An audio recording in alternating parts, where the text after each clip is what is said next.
30절로 36절 말씀을 통해서 예배 성공자, 삶의 성공자라는 제목으로 하나님 말씀 증거하겠습니다.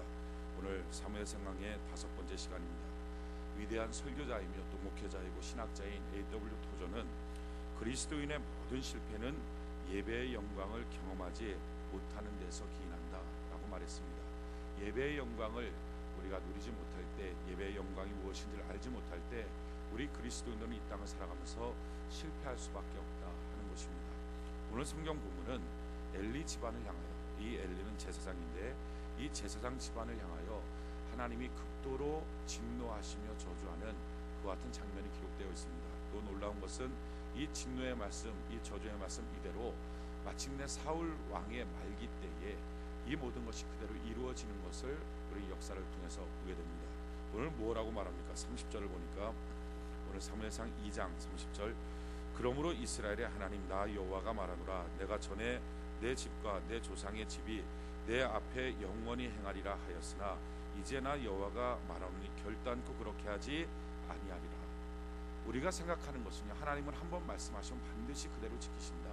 하나님 그 말을 바꾸지 않는다. 그래서 우리 하나님은 신실하신 하나님이다. 이것이 우리의 신앙입니다. 또 성경 전체는 이같이 변질하지 않는, 변함없는 하나님의 말씀으로 구성되어 있습니다. 그러나 오늘 본문에 보니까 하나님이 비록 하셨던 말씀이라도, 그것도 내 대에만 한 게 아니라 내 조상에 대해 대대로 하셨던 약속의 말씀이라도 하나님이 그 말씀을 뒤집어 버리는 때가 있다 하는 것입니다. 어느 때 그 말씀을 뒤집어 버리느냐? 성경이 이렇게 말합니다. 나를 존중히 여기는 자를 내가 존중히 여기고 나를 멸시하는 자를 내가 경멸하리라 하는 것입니다. 내가 아무리 너에게 복을 준다라고 말을 해도, 내가 또한 아무리 너에게 놀라운 축복과 능력을 주겠다라고 내가 너에게 말을 했다 할지라도 너가 만약에 나를 경멸히 여기면, 그러면 나는 너를 경멸히 여길 것이다. 나는 나에게 존중히 여기는 자를 존중히 여기고 나를 경멸히 여기는 자를 나는 경멸할 것이다 하면서 하나님이 하셨던, 기왕에 하셨던 말씀을 뒤집어 엎어버리겠다라고 말씀합니다. 그러면서 뭐라고 말합니까? 엘리 집안을 향하여 31절에 보니까, 보라 내가 내 팔과 내 조상의 집 팔을 끊어 내 집에 노인이 하나도 없게 하는 날이 이를지라. 내가 너희 집안에 장수하는 자가 없도록 만들어줄 것이다. 32절 보니까 이스라엘의 모든 복을 내리는 중에 너는 내 처소에 환난을 볼 것이요 내 집에 영원토록 노인이 없을 것이며, 이스라엘의 모든 집이 다 복을 받는다 할지라도 너의 집만큼은 절대로 복이 없이 환난이 있을 것이다. 어마어마한 진노의 어마어마한 저주의 말씀입니다. 33절에 보니까 내 제단에서 내가 끊어버리지 아니할 내 사람이 내 눈을 세잔하게 하고 내 마음을 슬프게 할 것이요 내 집에서 출산되는 모든 자가 젊어서 죽으리라. 젊어서 죽는 사람들이 다 태반이고, 만약에 그렇게 죽지 않는 사람이 있다면 그 사람 때문에 너가 가슴 아프고 그 사람 때문에 너의 눈이 쇠잔할 만큼 눈물을 흘리는 사건들이 있을 것이다. 차라리 살아있는 것이 도리어 더 저주와 같은 인생길을 내가 만들어줄 것이다. 상상할 수가 없는 그런 진노의 저주의 말씀입니다. 그러면서 뭐라고 말씀합니까? 34절 보니까 내 두 아들 홈리와 비나스가 한날에 죽으리니 그들이 당할 그 일이 내게 표징이 되리라. 너의 그 사랑하는 두 아들이 한날 한시에 죽을 거다. 근데 이것이 내가 너희에게 내리는 재앙의 끝이 아니라 그게 시작이다. 여러분, 자기의 사랑하는 아들들이 한날 한시에 죽는 것이 이것만 해도 얼마나 감당할 수 없는 진노요, 재앙이요, 고통입니까? 그런데 이게 내가 당하는 고통의 시작이라는 것입니다. 그러니까 끝도 헤아릴 수 없는 고통과 고난이 너의 집안에 임하게 될 것이다 하는 거예요. 그러면서 이렇게 말해요. 35절에 내가 나를 위하여 충실한 제사장을 일으키리니 그 사람은 내 마음 내 뜻대로 행할 것이라. 내가 그를 위하여 견고한 집을 세우리니 그가 나의 기름 부음을 받은 자 앞에서 영구히 행하리라. 내가 너가 갖고 있었던 제사장 직분을 빼앗아서 내 마음에 드는 다른 사람한테 줄 거야. 그리고 너는 그 제사장 직분을 완전히 빼앗기고 말 거야. 36절에 보니까 그리고 내 집에 남은 사람이 각기 와서 은 한 조각과 떡 한 덩이를 위하여 그에게 엎드려 이르되 청하노니 내게 제사장의 직분 하나를 맡겨 내게 떡 조각을 먹게 하소서 하리라 하셨다 하니라. 너 것을 다 빼앗아서 준 그 사람한테 너는 비굴하게도 가서 무릎 꿇고 싹싹 풀면서 제발 먹고 살게만 할 수 있도록 조금이라도 나한테 주세요. 이렇게 비굴한 인생을 너가 살게 될 거다. 여러분, 상상할 수도 없는 진노입니다. 상상할 수도 없는 저주의 말씀입니다. 도대체 왜 하나님께서 기양의 엘리 집안을 향해서 내가 복을 주겠다, 복을 주겠다, 복을 주겠다 말씀하셔놓고서는 말을 뒤집어 버려서 이렇게 말도 안 되는 어마어마한 저주와 진노의 말씀을 하시는 이유가 무엇입니까? 물론 성경에 그 이유가 있어요. 27절부터 29절까지를 보면 사무엘상 2장 27절 29절에 보면 하나님의 사람이 엘리에게 와서 그에게 이르되 여호와의 말씀에 너희 조상의 집 애굽에서 바로의 집에 속하였을 때에 내가 그들에게 나타나지 아니하였느냐? 이스라엘 모든 지파 중에서 내가 그를 택하여 내 제사장으로 삼아 그가 내 제단에 올라 분향하며 내 앞에서 에봇을 입게 하지 아니하였느냐? 이스라엘 자손이 드린 모든 화제를 내가 내 조상의 집에 주지 아니하였느냐? 이게 무슨 말씀입니까? 하나님께서 야 너가 애굽의 집에 있을 때 바로의 집에 너가 노예 사이를 할 때 내가 너를 구원하지 않았느냐? 뿐만 아니라 너를 구원할 뿐만 아니라 내게 드리는 예배를 맡는 제사장으로 내가 너를 삼지 아니하였느냐? 지금 이 말이에요. 이런 어마어마한 축복을 내가 너희에게 주지 아니하였느냐? 29절 보니까 그런데 너희는 어찌하여 내가 내 처소에서 명령한 내 제물과 예물을 밟으며 내 아들들을 나보다 더 중히 여겨 내 백성 이스라엘이 드리는 가장 좋은 것으로 너희들을 살찌게 하느냐? 이렇게 어마어마한 축복을 주고 너가 예배드릴 수 있는 제사장 직분을 내가 너희에게 허락해 주었건만 너가 예배가 무엇인지도 모르고 하나님께 예물 드리고 하나님께 예배 드리는 것이 뭔지도 모를 뿐만 아니라 너 자녀들에게도 왜 예배를 가르쳐 주지 않아서 이들이 예배를 다 무시하게 만들었느냐? 이렇게 말씀합니다. 여러분 우리 뒤에 나와 있는 상상할 수 없는 어마어마한 진노, 어마어마한 저주가 왜 생겼습니까? 너도 그렇고 너희 자녀도 그렇고 너희가 예배를 무시하고 예배를 모른다 하는 것입니다. 진실로 예배라고 하는 것은요 우리에게 있어서 축복과 저주의 갈림길이 되더라 하는 것입니다. 여러분 자녀들이 예배를 모른다. 이 엘리 집안의 특징이 뭡니까? 2장 12절을 같이 한번 볼까요? 사무엘상 2장 12절 12절을 보니까 엘리의 아들들은 행실이 나빠 여호와를 알지 못하더라. 그들은 행실이 나빠요. 과거의 성경에 보면 불량자다, 여호와를 알지 못하는 자들이다 라는 것입니다. 여호와를 알지 못한다. 어떻게 제사장의 아들인데 목사의 아들인데 어떻게 여호와를 알지 못합니까? 무엇으로 하나님이 그 여호와를 알지 못한다는 말을 평가하셨습니까? 그 다음에 내용을 보면 이래요. 13절 보니까 그 제사장들이 백성에게 해야 하는 관습은 이러하니 곧 어떤 사람이 제사를 드리고 그 고기를 삶을 때 제사장의 사안이 손에서 새 살 갈고리를 가지고 와서 그것으로 냄비에나 솥에나 큰 솥에나 가마에 찔러 넣어 갈고리에 걸려 나오는 것은 제사장이 자기 것으로 가지고 실로에 그것에 온 모든 이스라엘 사람에게 이같이 할 뿐 아니라. 그러니까 제사장임에도 불구하고 하나님께 드리는 예배의 소중함을 몰라요. 그래서 결론이 뭐냐면 17절이에요. 우리 17절 같이 한번 한 목소리 한번 읽어볼까요? 17절 같이 한 목소리 시작. 이 소년들의 죄가 여호와 앞에 심히 크면 그들이 여호와의 제사를 멸시함이었더라.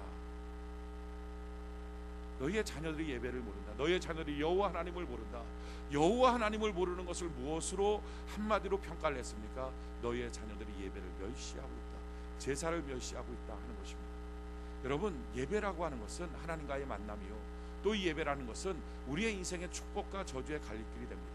우리에게 드려지는 이 예배라는 것을 하나님은 이 예배를 통하여 우리의 인생을 평가합니다. 너가 나를 아는구나. 너가 나를 전혀 모르고 무시하고 있구나. 이 평가가 바로 예배 시간에 있다는 것입니다. 그렇기 때문에 이 예배를 내가 어떻게 드리느냐, 이것이 내 인생에 대한 그동안에 받았던 모든 축복이 그대로 더 풍성한 축복이 되느냐, 아니면 그동안에 받았던 모든 축복을 하나님이 말을 뒤집어서 저주가 될 것이냐 하는 갈림길이 바로 이 예배가 되더라 하는 것입니다. 여러분 성경에 보면 예배 한 번을 온전히 하나님께 드림으로 어마어마한 복을 받았던 사람들이 등장합니다. 그 중에 한 명이 바로 아브라함과 이삭이라고 하는 사람입니다. 창세기 22장에 보면 하나님께서 아브라함한테 너 독자 이삭을 내게 번제로 바쳐라. 참 감당하기 어려운, 순종하기 어려운 그런 큰 명령을 주십니다. 어떻게 사랑하는 그 자기 아들 독자를 하나님 앞에 번제로 불태워서 죽여서 하나님께 드릴 수 있습니까? 그럼에도 불구하고 아브라함은 하나님의 명령 앞에 그대로 순종을 합니다. 그 아들을 데리고 모리아산까지 가는 거예요. 3일 길을 걸어가다가 산 밑에다가 자기의 종들을 놓고서 그 아들만 데리고서 아들의 어깨 위에다가 나무찜을 놓고 횃불을 들게 하고 그리고 산꼭대기로 올라갑니다. 올라가면서 이삭이 봤더니 지금 나무도 있고 불도 있는데 하나님께 드려야 될 어린 양이 없습니다. 그래서 이삭이 물어봅니다. 아버지, 왜 하나님께 제물로 바칠 어린 양이 없습니까? 그런데 그렇게 어린 양이 없습니까? 라고 말할 때 얼마나 아브라함의 마음이 속이 상하겠어요. 너가 어린 양이야 하면서 펑펑 울 수도 있겠죠. 그런데 아브라함이 그렇지 않아요. 참 복된 말을 합니다. 긍정의 말을 합니다. 하나님이 저 산 위에서 준비해 주실 거야. 걱정하지 마. 올라가자. 정말 그 말 그대로 하나님이 그 산 위에서 수양을 준비하여 주시는 것을 우리가 나중에 보게 됩니다. 산꼭대기에 올라가서 제단을 쌓아놓고서 아브라함이 이삭한테 말합니다. 이삭아, 사실은 하나님이 원했던 재물이 바로 너다. 너를 하나님이 번제로 받으시길 원합니다. 근데 놀라운 것은요, 그때 이삭의 나이가 20살에서 25입니다. 아버지 아브라함의 나이는요 120세 또는 125세, 청년의 나이이기 때문에 그와 같은 아버지의 말, 자기가 들을 때 자기 죽으라는 거거든요. 말도 안 된다고 뿌리치고 뛰쳐나갈 수 있죠. 뛰쳐나가면 어떻게 아브라함이 그를 쫓아가서 잡겠습니까? 잡을 수도 없을 거예요. 근데 이 이삭이 그 아버지의 말에 그대로 순종하고 자기가 재물이 됩니다. 하나님께서 그렇게 말씀하셨다면 내가 재물이 돼야죠. 왜 그런 믿음이 있습니까? 지금까지 살아오면서 아버지가 하나님을 섬기고 하나님이 아버지 앞에 하는 그 모든 과정들을 그는 믿음으로 본 거예요. 그렇기 때문에 그 하나님이 그렇게 말씀하셨다면 나도 그렇게 살아야지. 내 생명 하나님이 원하신다면 나도 내 생명 드려야지 하고서 제단 위에 올라가요. 그 제단 위에 올라가서 아브라함이 칼로다가 그 이삭의 목을 치려고 하는 그 순간에 하나님께서 천사를 보내서 아브라함아, 아브라함아, 너 독자 아들 이삭을 상하게 하지 마라. 너가 얼마나 나를 경외하는지 내가 이제 알아. 너 뒤를 돌아보라. 뒤에 수양이 있다. 수풀에 걸려있는 수양을 바라보고 그것을 통해서 제사를 하나님께 제물로 올려드립니다. 그럴 때 하나님께서 그 제단에 대한 이름을 지어주십니다. 이 제단이 바로 여호와 이레의 제단이야. 여호와 이레라고 하는 말의 뜻은 여호와께서 보고 계신다. 여호와께서 앞으로의 너의 인생을 준비하신다. 봐봐, 너의 아들을 죽지 않고 내가 수양을 준비했던 것처럼 너의 인생에 죽을 만한 사건들이 생길 때마다, 어려운 사건이 생길 때마다 너는 절대로 죽지 않고 내가 새로운 인생길을, 너의 삶 속에 축복의 삶을 준비하여 줄 거야 라고 하나님이 그의 예배를 인정하시고 그의 예배를 흠양하십니다. 그렇게 하고 난 다음에 다시 하나님이 그에게 복을 주십니다. 어떤 복을 주시냐면 창세기 22장 16절로 18절에 보면 이르시되 여호와께서 이르시기를 내가 나를 가리켜 맹세하노니 내가 이같이 행하여 내 아들 내 독자도 아끼지 아니하였은즉 내가 내게 큰 복을 주고 내 씨를 크게 번성하여 하늘의 별과 같고 바닷가의 모래와 같게 하리니 내 씨가 그 대적의 성문을 차지하리라. 또 내 씨로 말미암아 천하 만민의 복을 받으리니 이는 내가 나의 말을 준행하였음이니라 하셨다 하니라. 하나님이 다시 이렇게 말씀하는 거야. 야, 너의 씨로 말미암아서 내가 큰 복을 주어서 어디를 가든지 그 씨가 번성하고 대적의 성문을 얻게 할 거야. 승승장구하는 인생을 살게 할 거야. 뿐만 아니라 너의 자녀를 통하여 복을 주는데 그 복을 통하여 만민이 복을 받게 만드는 그런 역사를 줄 거야 라고 아브라함한테 하나님이 복을 주십니다. 자, 그러고 난 다음에 그 다음에 성경 구절을 보면요, 기가 막힌 사건이 나와요. 그 다음에 무슨 말이 나오냐면은 창세기 22장 19절에 보면 이에 아브라함이 그의 종들에게로 돌아가서 함께 떠나 부엘세바에 이르러 거기 거주하였더라. 참 놀라운 것은 종들은 지금 산 밑에 있습니다. 아브라함이 이삭과 더불어 같이 올라갔어요. 같이 제사를 드렸어요. 수양을 잡아서 하나님 앞에 제사를 드리고 여호와 이레의 제단이라고 하는 하나님의 이름의 명령을 받았어요. 놀라운 축복의 말씀을 들었어요. 그리고 내려오는데 성경을 보니까요, 아브라함이 이삭과 함께 내려온 게 아니라 아브라함이 혼자 내려온, 이삭은 그 산 위에 남았다. 그럼 125세가 되었던 이 아브라함은 이 여호와 이레의 사건, 놀라운 축복, 감사하다. 나는 내 자식 죽는 줄 알았더니 그게 아니라 하나님이 내 자녀에게 복을 주는 사건이었구나. 이 예배 한 번을 통해서 하나님의 인정을 받으니 이 예배가 하나님께 받아들여지니 이 어마어마한 복을 하나님이 내게 주시는구나. 감사했어요. 감사하고 내려갔어요. 근데 이삭은요, 감사하고 내려갈 수 없는, 실제로 그때 그 사건 가운데 아브라함은 그냥 아들을 바치는 거였지만 이삭은 자기의 생명을, 자기의 목숨이 그 시간에 사실 드려지는 사건과 똑같은 거예요. 잊을 수 없는 사건인 거예요. 25된 이 청년의 나이에 하나님께 드렸던 여호와 이레의 이 축복의 제단의 사건이 잊을 수가 없는 거예요. 하나님 앞에 무엇했을까요? 그 산 위에서 또다시 제사드렸어요. 감사했어요. 사실은 이 시간에 내가 죽는 시간입니다. 하나님, 이제부터 내가 사는 것은 내가 사는 게 아니라 주님의 은혜로 사는 것입니다. 하나님, 내 목숨 취해가는 줄 아는 이 예배가, 나는 내 목숨을 하나님께 드렸는데 하나님은 내 목숨을 살려주시고 이런 어마어마한 복을 주셨습니다. 하나님이 내 인생을 예배해 주십니다. 그러기에 하나님, 내 인생을 예비하시는 하나님을 믿습니다. 온전한 예배를 통하여 하나님이 내 인생을 어떻게 복 주시는지 내가 압니다. 하나님 앞에 감사합니다. 이때 이후로 이삭의 인생이 바뀌어요. 신앙이 바뀌어요. 살고, 그러고 마침내 이삭이 족장이 됩니다. 창세기 26장에 보면 이삭이 족장이 됐는데 족장이 되자마자 흉년이 들어요. 아브라함이 가나안 땅에 왔을 때도 흉년이 들었어요. 이삭이 족장이 될 때도 흉년이 들었어요. 우리가 무엇인가를 하면 반드시 우리의 신앙과 삶에 대한 테스트가 있다 하는 것을 우리는 알아야 됩니다. 근데 그 테스트 가운데 처음에 아브라함은 실패합니다. 그 흉년 들었을 때 그냥 애굽 땅까지 내려가요. 거기서 자기 아내 뺏기고 천신만고의 고생 가운데 하나님의 은혜로 회복시켜 주지 않으면 거기서 망하고 마는 거예요. 근데 은혜로 회복되어서 다시 가나안 땅으로 올라왔어요. 근데 이삭은요, 그 흉년의 때 똑같은 본능이니까 내려가는 거예요. 먹고 살려고 내려가는 거예요. 근데 내려가는 동안에 하나님이 그 길을 막으십니다. 성경이 이렇게 말해요. 창세기 26장 1절 5절에 보면 아브라함 때 첫 흉년이 들었더니 그 땅에 또 흉년이 들매 이삭이 그랄로 가서 블레셋 왕 아비멜레에 이르렀더니 여호와께서 이삭에게 나타나 이르시되 애굽으로 내려가지 말고 내가 네게 지시하는 땅에 거주하라. 이 땅이 거류하면 내가 너와 함께해서 네게 복을 주고 내가 이 모든 땅을 너와 내 자손에게 주리라. 내가 내 아버지 아브라함에게 맹세한 것을 이루러 내 자손을 하늘의 별과 같이 번성하게 하며 이 모든 땅을 내 자손에게 주리니 내 자손으로 말미암아 천하 만민이 복을 받으리라. 여러분, 이 똑같은 말을 아브라함도 들었을 것입니다. 내려가지 마. 그런데 아브라함은요, 그 말씀이 실감나지 않아요. 지금 당장 먹고 살 게 없는데 지금 어떡하라고요 하고서 애굽까지 내려가는 거예요. 근데 놀라운 것은요, 똑같은 말을 듣는데 이상한 그 말이 믿어져. 왜? 자기 목숨을 걸고 드려진 예배가 있었어요. 그 뒤로 받은 하나님의 축복의 말씀이 있어요. 생명 걸고 드려진 예배, 하나님이 받으셨던 그 예배, 이 간격이 있으니까 그 말씀이 그대로 믿어집니다. 그리고 나서 그 땅에서 이제 농사를 짓기 시작해요. 원래 이삭은 직업이 목동입니다. 양을 치는 게 자기 직업이에요. 그런데 양을 치는 직업 가운데 직업을 바꿔버려요. 하나님께서 그 땅에 씨를 뿌리라고 약속한 거예요.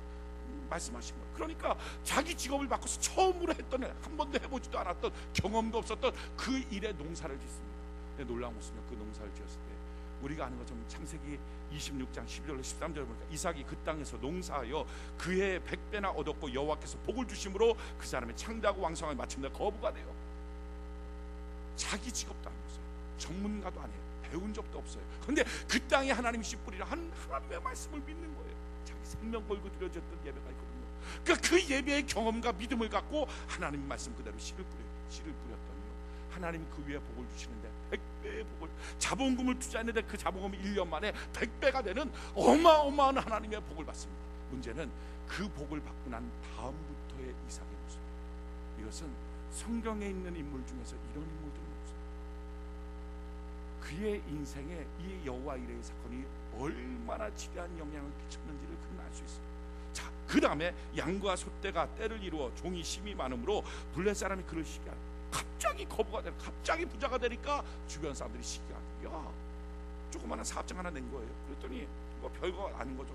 와서 물어보니까 전 이거 한 번도 해본 적이 없어요. 처음 해보는 거예요. 이런 말을 했어요. 뭐 별거 해본 적도 없으니까 넌 안 되겠구나, 망하겠구나. 사람들이 이렇게 생각했을 거예요. 난 이 정도의 경험이 있는데, 난 이 정도의 지식이 있는데, 주변 사람들이 이렇게 생각했을 거예요. 그런데 놀라운 것은 사람이 그 집 만들어가는 거예요.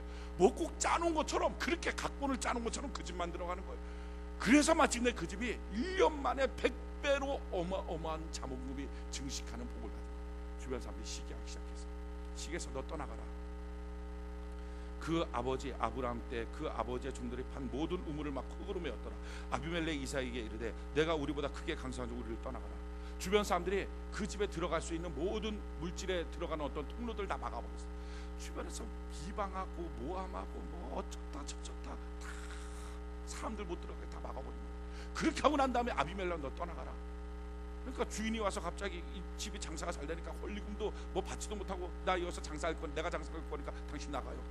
그냥 알거지가 돼서 쫓겨나가게 만든 거예요. 자, 이렇게 되면 웬만한 사람은 소송 걸고 난리칩니다. 주변 사람하고 욕하고 어떻게 너가 없는 말 하고 다니느냐, 왜 나를 비방하느냐, 왜 이렇게 사람들이 못 오게 너가 만들고 있느냐, 그렇게 아마 욕을 하고 난리를 칠 거예요. 근데 이삭은 그러지 않아요. 아무 말하지 않고 떠나라고 하니까 성경에 이런 인물이 없어요. 그냥 떠나는 거예요. 이삭이 그곳을 떠나 그랄 골짜기에 장막을 치고 거기 거리하며 떠났더니 좋은 땅이 있습니까? 없어요. 그러니까 골짜기로 가요. 여러분, 농사 짓는 사람이 골짜기로 가서 뭐합니까? 평지로 가야 농사를 짓지. 근데 골짜기밖에 없으니까 다 떠나 여기 있지 마라. 그랬더니 안 좋은 땅 간 거예요. 그냥 골짜기 갖고 있는 거예요.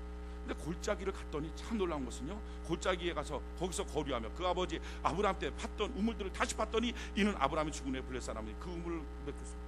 그 골짜기에 가서 땅을 파는데 우물이 터집니다. 여러분, 우물은 평지에 있지 어떻게 골짜기에 있습니까? 근데 골짜기에서 우물을 팠더니 물이 터져. 그러니까 거기서 농사를 지을 수가 있는 거예요. 그렇게 농사를 지으니까 사람들이 또 몰려가요. 또 떠나라 그래요. 이삭의 종들이 골짜기에서 파 샘근을 얻었더니 그랄 목자들이 이삭의 목자들과 다투어 이르되 이 물은 우리의 것이라. 자기네들 손간 대놓고서 물 나오니까 우리 우물이야, 떠나가. 쫓아내요. 그랬더니 이삭이 아무 말도 안 하고 거기를 떠나면서 이름만 붙여 에세 다투는 거야. 그거 떠나가요. 여러분, 이런 바보가 됐어요. 이런 정신이 어디 있어요? 이삭은 믿는 게 있어요. 창세기 22장 사건 때문에 이삭은 심성이 바뀌었어요. 생각이 바뀌었어요. 신앙의 태도가 바뀌어버렸어요. 그냥 거기를 떠나요. 떠나고 난 다음에 또 다시 가서 다른 데 갔어요. 뭐 더 안 좋은 땅으로 갔겠죠. 더 안 좋은 땅으로 갔더니 거기서 또 우물 파요. 근데 우물이 또 확 터져 나와요. 그랬더니 또 몰려와서 또 떠나가라. 여러분, 이게 한두 번이지 이렇게 한 정도 되면 짜증나지 않아요? 화낼만도 합니다. 싸울만도. 근데 떠나가라 그러니까 이삭은 또 툭툭 털고 떠나가요. 그러면서 이름만 져요. 신나 또 싸우는군. 그렇게 하고 갑니다. 그렇게 하고 떠나가요. 그러는데 거기서 옮겨서 다른 우물을 파는 거예요.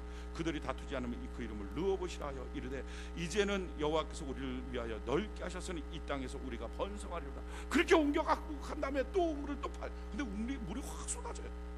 훨씬 더 넓은 땅으로 간 거예요. 참 신기한 것은 쫓아내서 점점점 쫓겨나가는데 가는 데가 점점점 커져요. 점점점 넓은 데로 가는 거예요. 할렐루야. 이런 역사가 나타나요. 그러고 난 다음에 그 땅에서 이제 옮겨서 브엘세바로 갑니다. 이삭이 거기서부터 브엘세바로 옮겨갔대요. 브엘세바라고 하는 말의 뜻은요, 우물이 7개가 있다는 거예요. 그러니까 브엘세바라고 하는 것은 그곳으로 옮겨서 다른 곳으로 가서 7개 우물을 한꺼번에 파버립니다. 여러분, 우리가 생각할 때 우물 파는 게 야, 이삭은 우물 파는 전문가다 이렇게 생각할 텐데 우물 파는 게 이게 보통 일이 아닙니다. 우리나라는 우물이 뭐 이 조그만한 우물에 물 한 10m, 20m만 파면 물이 그냥 쑥 나와요. 금수강산 물이 좋잖아요. 근데 그 가나안 땅 이 땅은요 사막 땅입니다. 물이 없어요. 물이 없으니까 물 한 번만 있으면 오아시스 되고 막 도시가 형성되는 거예요. 물이 없는 땅입니다. 그러니까 거기에 가면 우물이 있는데 우물은요 보통 지름이 10m입니다. 그러니까 뭐 1m짜리 이런 지름이 없어요. 보통 지름, 어떤 거 큰 거 마라 같은 우물 같은 경우는 지름이 한 50m 됩니다. 10m 정도 지름이에요. 지름이 10m니까 얼마나 큽니까? 그리고 물로 파고 내려가면은 이게 보통 10m, 20m만 파면 물이 쏟아지는 게 아니라 100m 좀 파야 됩니다. 포크레인이 있습니까? 뭐가 있습니까? 순전히 노동력으로 삽이 있어요. 뭐가 있어요? 코끼 뭐 아무것도 그냥 그걸 노동력으로 지름 10m짜리를 100m를 파는 거예요. 그러니까 우물 한 번 판다는 것은 어마어마한 사업 투자를 하는 거예요. 그러니까 야곱이라고 하는 사람이 자기의 전 재산을 갖고서 사마리아의 수가성에 우물 하나 판 거예요. 그게 야곱이 팠던 우물이에요. 그러니까 우물 하나 파는 것이 전 세상을 전 재산을 자기가 쏟아붓는. 그러니까 우물 웬만하면 파지도 못합니다. 거부나 우물을 파지 아무도 파지도 못해요. 그런데 이 우물을 파놓고 싸우니까 떠나는 거예요. 싸우니까 떠나는 거예요. 근데 이상한 것은 자꾸 그렇게 뺏기는 것 같아요. 뺏기는 것 같은데 놀라운 것은 점점점 넓어지다 마침내 어떡합니까? 우물 7개를 한꺼번에 파버립니다. 그러니까 웬만큼 뺏으려면 뺏어라. 한두 개만 남겨놓고 뺏어가.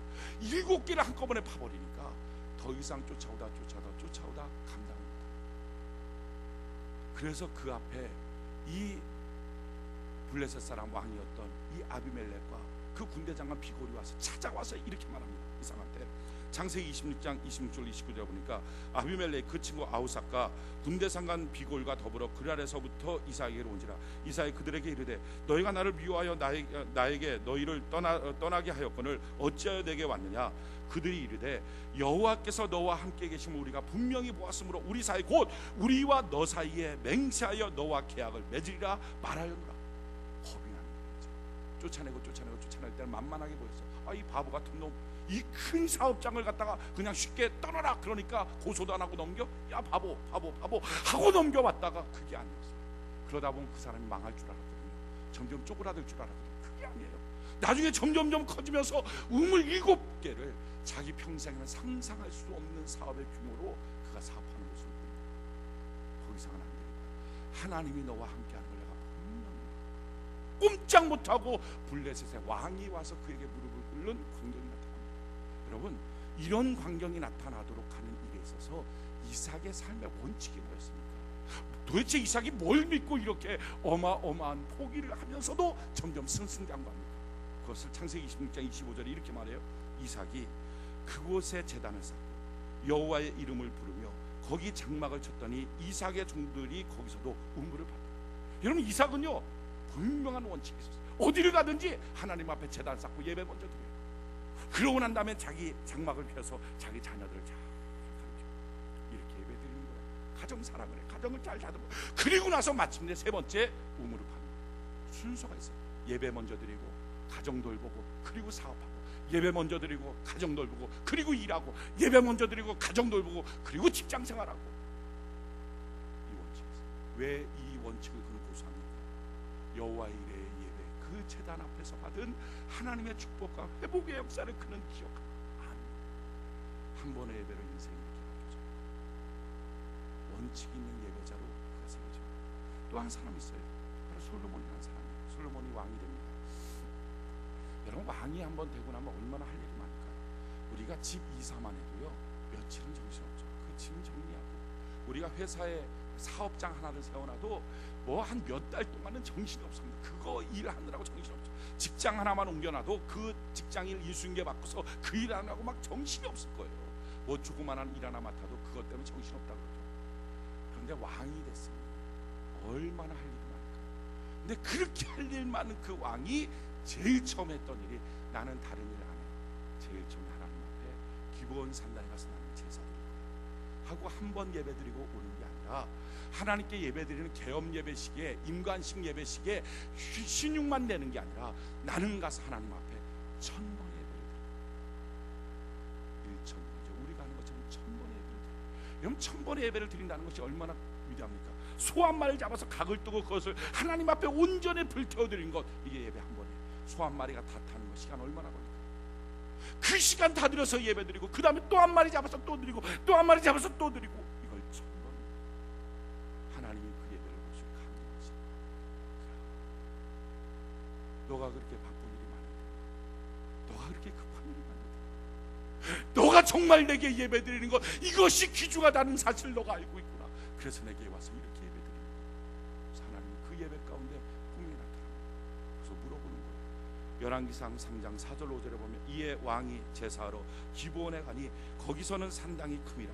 솔로몬이 그 제단에 1000번제를 드렸더니 기브온에서 밤에 여호와께서 솔로몬의 꿈에 나타나시니라. 하나님이 이르시되 내가 내게 무엇을 주고 너는 내게 구하라. 하나님이 감동하셨어요.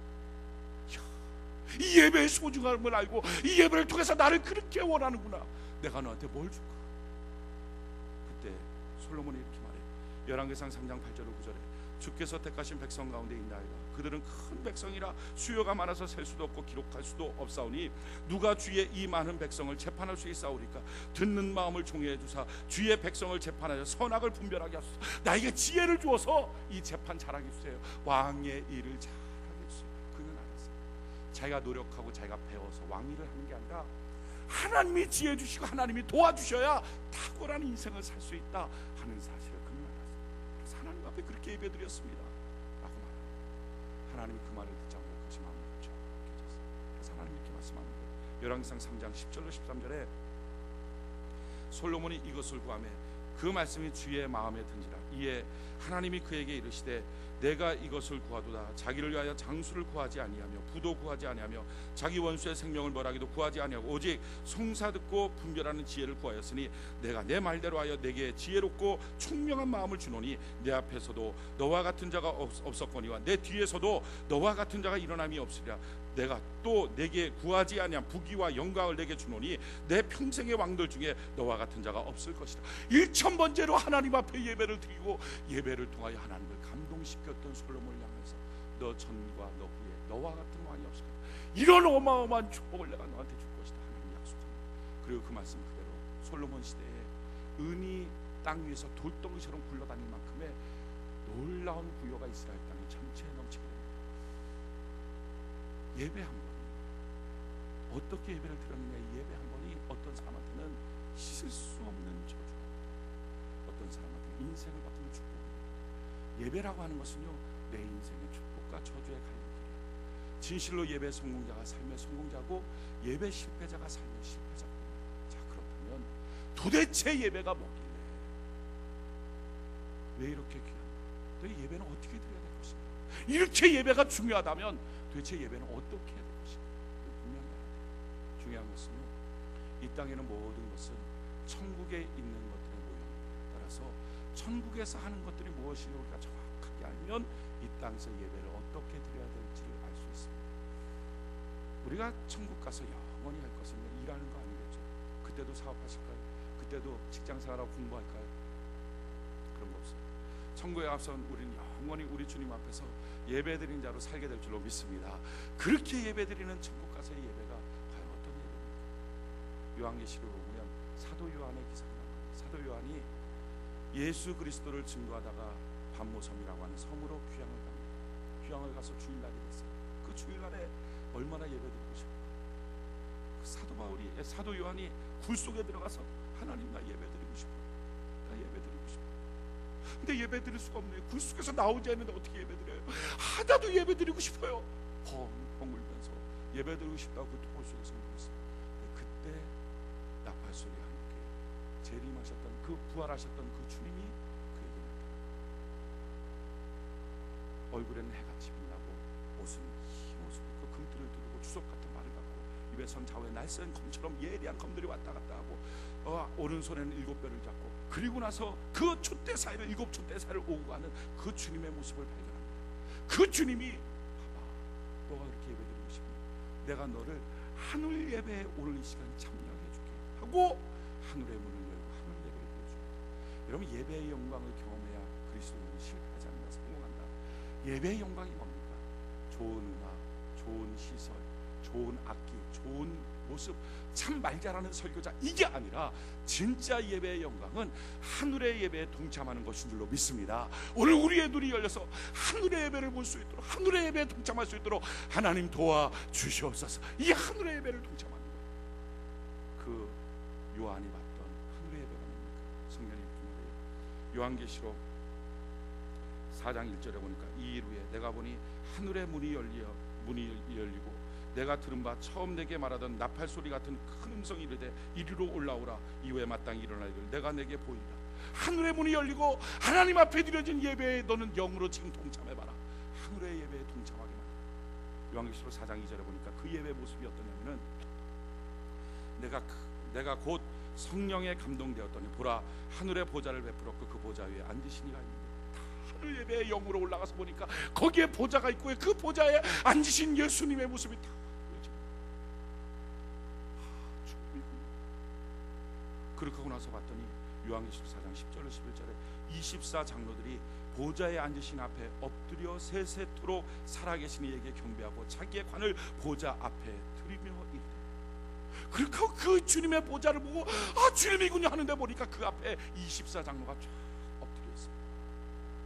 24장로는요, 12장로는 구약의 12지파를, 또 12장로는 신약의 12사도를 의미하는, 신구약에는 모든 성도들을 대표한 24장로가 그 주님 앞에 엎드려서 자기의 머리 위에 있는 그 금멸관을 들어서 주님 앞에 딱 내려놓으면서 지금 고백하는 거예요. 우리가 그때 찬양 부를 때도 보면 멸관 드리고 주님 존전 앞에 멸관을 드리면서, 그리고 나서 이렇게 고백하는 거죠. 우리 주 하나님이여 영광과 존귀와 권능을 받으시는 것이 합당하오니 주께서 만물을 지으신지라 만물이 주의 뜻대로 있었고 또 지으심을 받았나이다 하더라. 뭐라고 말합니까? 그 멸관을 드리면서 엎드려서 24장로가 주께서 영광과 존귀와 모든 것을 받으시기에 합당합니다 하면서 무릎 꿇고 이 하늘나라의 예배를 드립니다.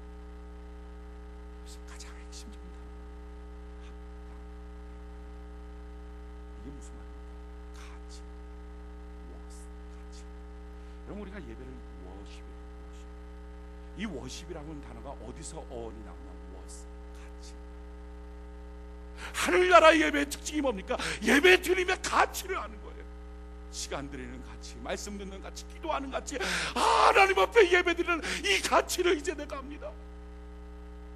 왜 이삭의 예배를 하나님 받으십니까? 생명 거는 가치 하나님 앞에. 왜 솔로몬의 예배를 하나님이 훈양하시고 그 예배에 감동하시고 하늘의 문을 엽니까? 이 첫 번째, 그 바쁜 일들이 많은데도 불구하고 하나님 앞에 예배 드리는 것이 첫 번째입니다. 1000번의 예배를 하나님 받으시고, 1000번의 예배가 뭐예요? 자기의 전심을 다하는 그 예배의 가치를 아는 그 사람, 가치를 아는 그 사람의 예배. 오늘날 수많은 사람들이 예배를 가치 모르니까 예배를 열심히 드리고 있어요. 그러니까 그 예배 가운데 결국은 진노와 저주의 인생길을 살아갑니다. 내가 오늘 예배의 가치를 알았어요. 예배의 가치를 알기만 하면요, 우리 인생에 오늘 이 시간 하늘의 문이 열리고 하늘의 예배에 동참하는 예배의 영광을 체험하는 은혜가 있게 될 줄로 믿습니다. 기도하는 가치, 예물 드리는 가치, 찬송하는 가치, 말씀 듣는 가치, 예배 드리는 가치, 이 가치를 아는 내가 지금 이 시간 이 자리에 앉아 있는 거, 이게 시간 낭비가 아니라 내 인생에 너무나 귀한 나의 가치입니다. 하나님, 내가 기도하는 이것이 헛된 것이 아니라 내 인생의 가장 귀한 가치입니다. 찬송하는 것이 가치고 예물 드리는 것이 가치고 하나님 앞에 드려지는 이 모든 시간이 내 인생 최고의 가치요, 하나님 나의 이 모든 것을 받으시도록 합당하십니다. 가치 있습니다. 이 사람이 바로 예수. 영국이 2차 세계대전이 시작했어요. 그래서 독일에는 폭격기들이 와서 영국의 상공에다가 폭탄을 떨어뜨리기 시작했어요. 영국에 있는 사람들이, 국민들이 막 다 두려움에 떨면서 큰일 났다, 저 독일을 이길 자가 없다, 우리 망했다, 이런 마음들이 다 녹아져 있었어요. 그때 토요일날 저녁에 처칠이 이와 같이 연설했어요. 지금 우리는 하나님 앞에 예배드릴 때입니다. 우리 앞에 전쟁이라고 하는 큰 일이 있습니다. 그러나 예배드리는 것은 전쟁보다 더 큰 일입니다. 오늘 우리가 하나님 앞에 진실로 예배를 드릴 수 있다면, 또한 그 하나님이 우리와 함께 있는다는 그 사실을 믿을 수만 있다면, 이 전쟁은 우리에게 그다지 큰 일이라는 것입니다. 또한 이 예배를 받으신 하나님은 우리 예배 때문에 우리를 도우셔서 마침내 승리하게 하실 것입니다. 이렇게 연설했어요. 그러면서 그 다음날, 주일날인데 그 다음날 영국에는 모든 교회가 예배에 춤을 췄어요.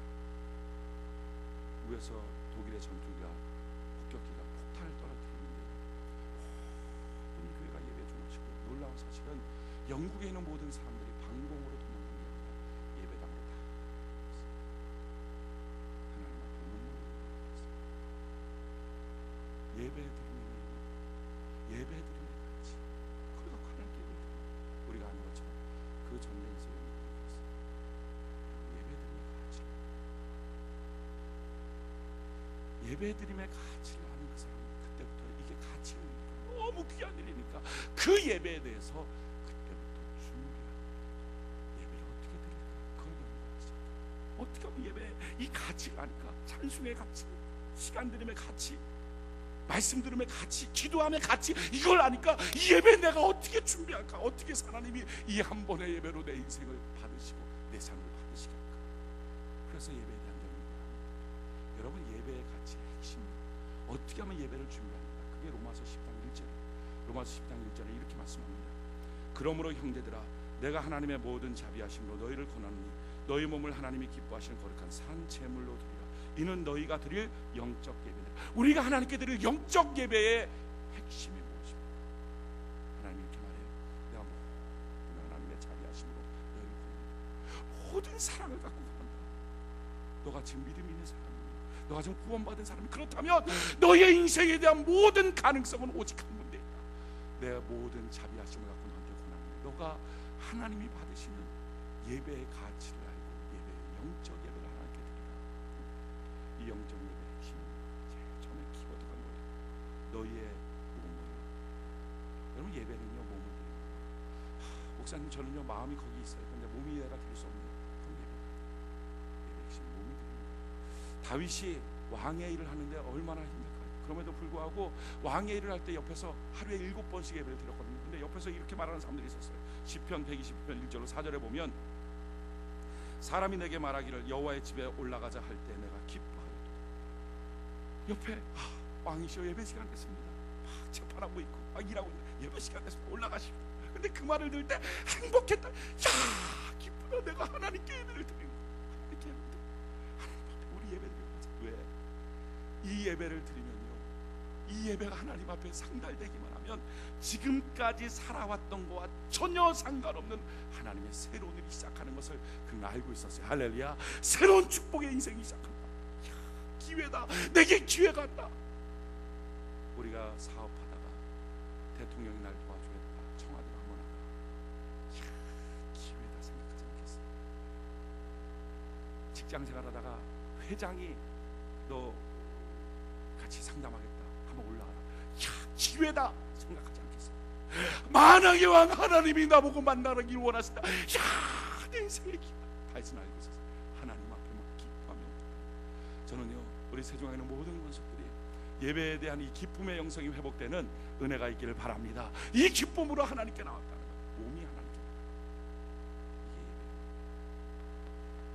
사마리아 여인이 우물가에 나갈 때 성경에 보니까 예수님이 먼저 그 사마리아 여인 우물가에서 기다리고 있어요. 우리의 예배도 우리 주님이 먼저 와서 기다리고 계신 줄로 믿습니다. 중요한 것은요, 그럴 때 예수님을 너무 오래 기다리게 하지 마십시오. 예배 시간에 듣는 것은 수치. 직장 생활할 때 직장 출근 시간 됐습니까? 학교 수업 시간 됐습니까? 그거 늦을 것 같으면 큰일 난다고 말해요. 보통 버스 타고 다니는 사람들 택시 잡아서 타고 수치라고 생각해요. 하나님을 만나는 일이라고 수치. 내가 주님을 기다리게 하지 않겠다. 주님, 내가 주님을 만납니다. 주님, 이 예배 가운데 나를 만나주세요. 내 몸이 하나님께 나와. 자, 그 다음에 원리가 뭡니까? 너희 몸을 하나님이 기뻐하시라. 그러면 예배 시간 나와서 어떻게 하면 하나님이 기뻐할까? 어떻게 하면 하나님이 기뻐할까? 내 마음도 내 생각도 어떻게 하면 하나님이 좋아하실까? 이러면서 예배를 드리면 하나님이 어떻게 하면 좋아하실까? 하나님 기뻐하시는. 그 다음에요, 거룩한.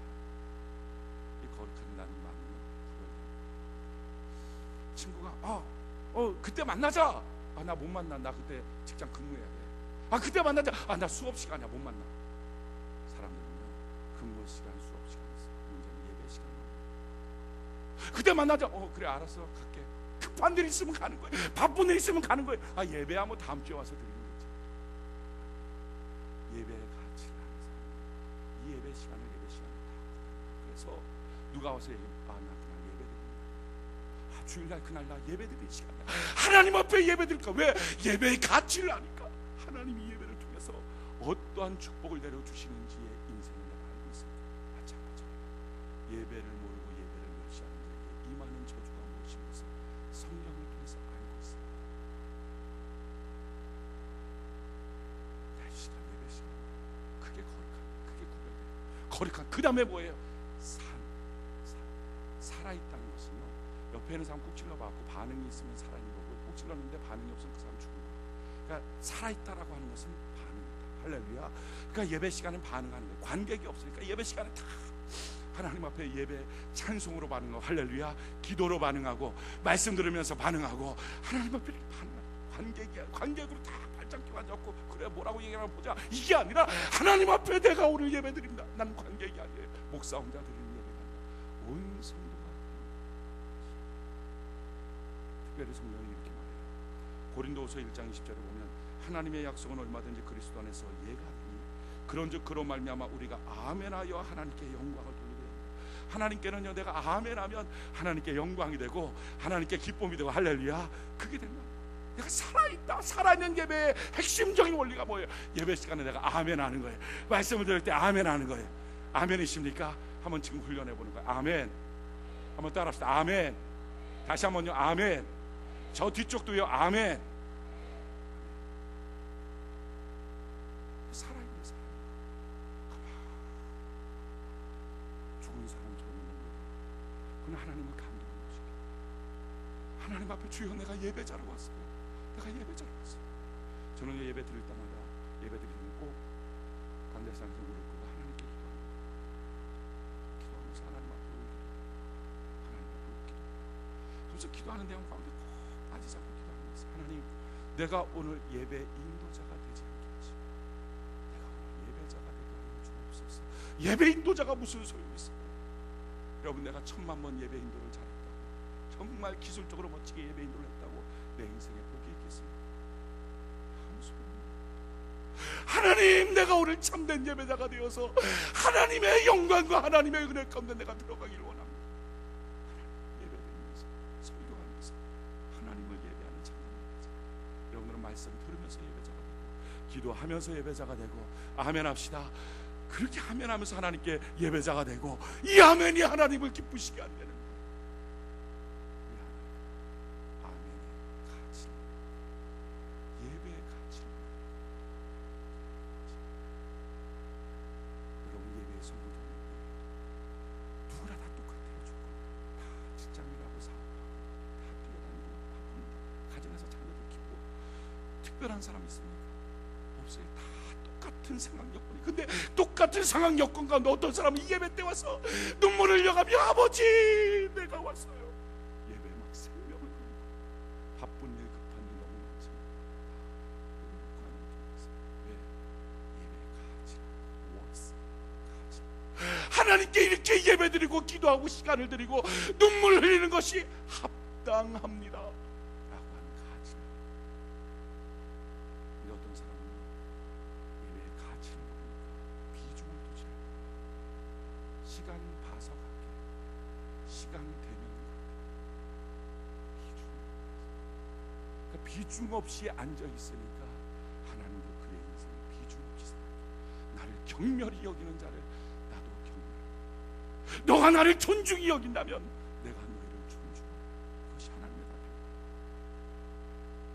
예배는 다 살아있는 예배. 할렐루야. 이 예배를 드릴 수 있는 은혜가 있기를 바랍니다. 그래서 예배는요, 훈련입니다. 하나님 앞에 살아있는 훈련. 우리는요, 돈 앞에 살아있는 것은요, 아주 막 가리키지 않아도 돼요. 눈이 펄려갖고 자기 돈 얼마 좀 모자른 것 같으면 난리를 치고, 사람 앞에 살아있는 훈련, 자기 자존심 그걸 막 확 일어나서 싸우는 거 다 합니다. 문제는요, 하나님 앞에 살아있는 훈련입니다. 아무리 사람 앞에 살아있어도 돈 앞에 살아있어도 그건 내 인생 바뀌잖아요.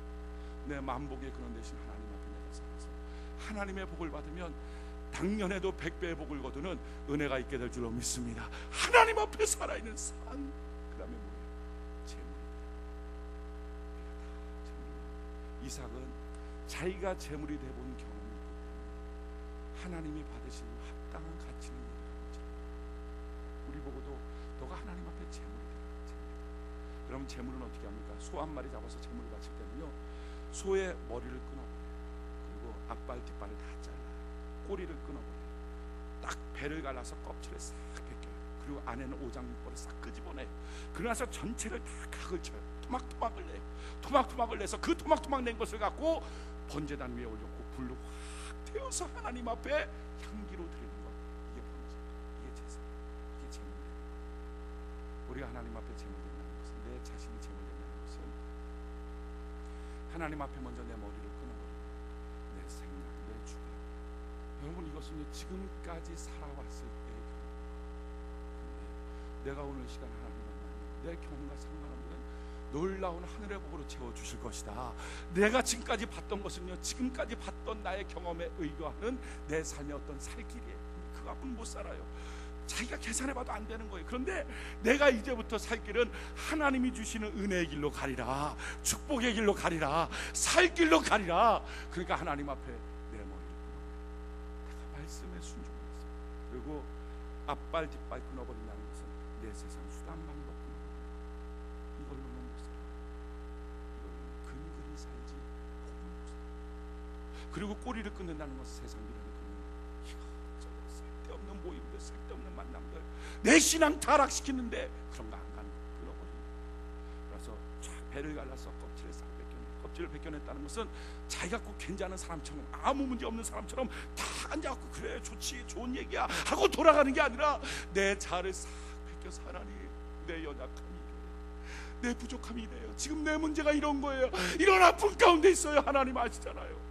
내가 오늘 이 시간 예배로 주님 만나지 않으면 난 다음 주에 어떻게 하지? 내가 오늘 이 시간 하나님 앞에 내 자신이 번제물처럼 하나님께 드려져서 내 가정이 살 수만 있고 내 교회가 살 수만 있다. 하나님, 내 자신이 번제처럼 드려지기 원해. 나의 연약함을 아시는 줄 하면서 껍질을 벗기는 내 자신을 드러내요. 그리고 나서 배 안에는 오장육부를 싹 끄집어내서 그 안에는 미움, 원망, 불평 끄집어내서 물로 씻듯이 말씀으로 씻어서 불태워버려요. 그리고 다 각을 떠야 돼요. 세포 하나까지라도 다 쪼개지고 그렇게 각을 떠서 성령의 불로 싹 태워서 하나님 앞에 향기로운 제물로 하나님께 올려드리고, 하나님, 내 세포 하나까지라도 주님 앞에 반역하지 않고 하나님 앞에 이렇게 드려지는 것을 싹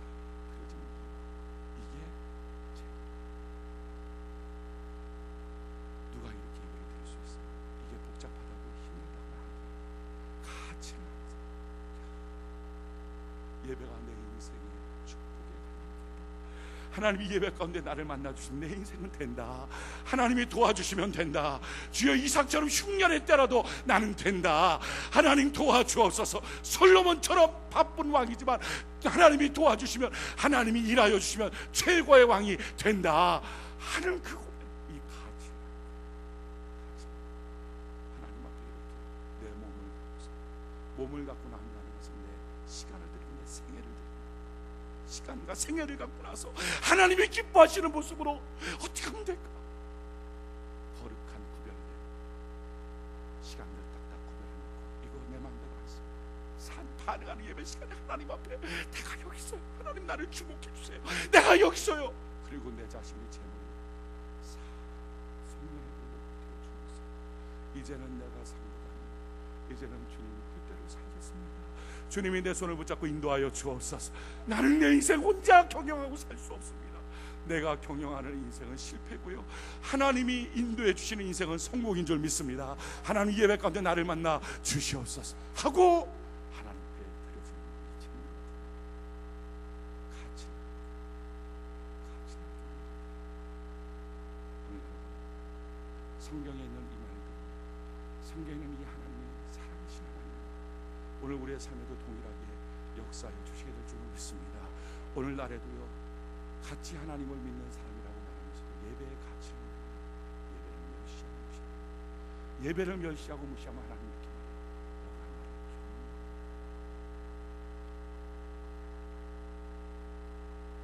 내가 예배를 인정하고 예배의 가치를 알 때부터 우리 하나님, 너가 나를 참 좋은 주.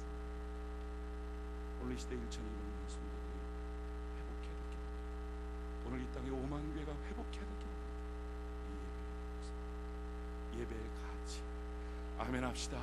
이 예배의 가치, 이 예배의 영광, 각 교회마다 이것이 회복될 수 있다면, 그래서 주일날마다 이들이 예배를 통해서 하나님을 만나고, 새벽마다 이들이 예배를 드림으로 하나님을 만난다면 세상에서 그리스도를 바라보며 얼마나 부러울까.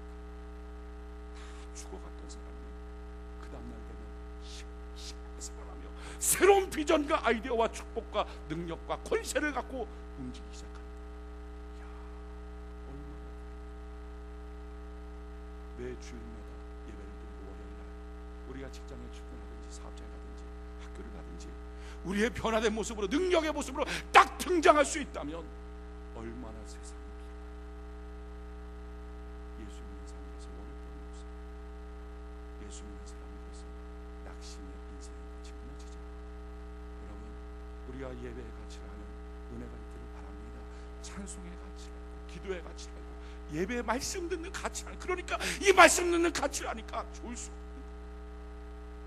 그러기에 예배 시간에 자는 것은 사실은 이렇게 말하면 그렇지만 다 영적 문제예요. 가치. 예배 시간에 내가 헌신하며 주님 앞에 드려지는 거, 어떻게 가치? 내 땀, 내 피, 내 눈물 쏟아가며 드려지는 거. 하나님, 오늘 예배를 받으시지 않으면 나는 하나님, 오늘 예배를 흠양하여 주옵소서. 예배의 가치를 알고 드려지는 예배자가 되면, 그래서 평생의 예배로 말미암아 축복과 성공의 인생을 거두는 은혜가 있기를 예수님의 이름으로 축원해 드립니다.